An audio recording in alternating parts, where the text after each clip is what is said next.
Folk strømmede til Energi Arena i søndags, da AGF tog imod OB.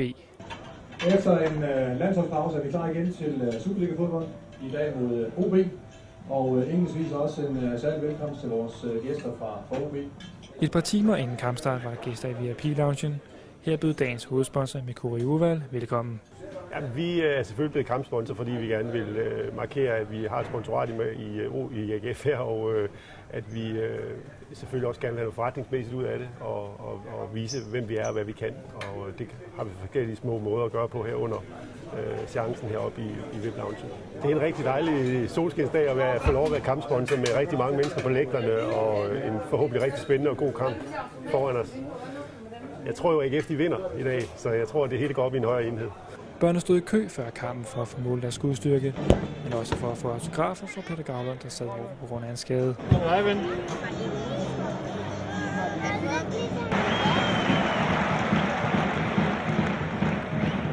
Men kl. 16 var det byens hold, der tog opmærksomheden.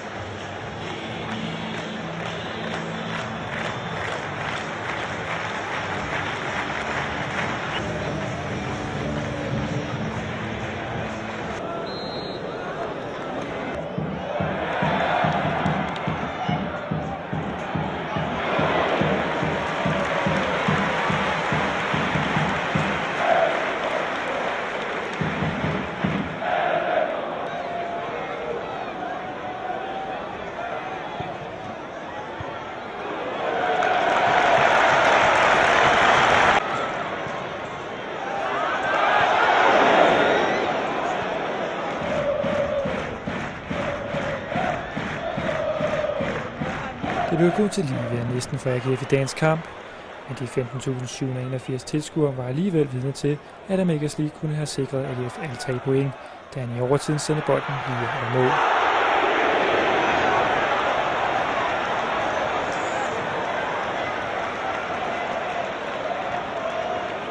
Men 0-0 blev resultatet.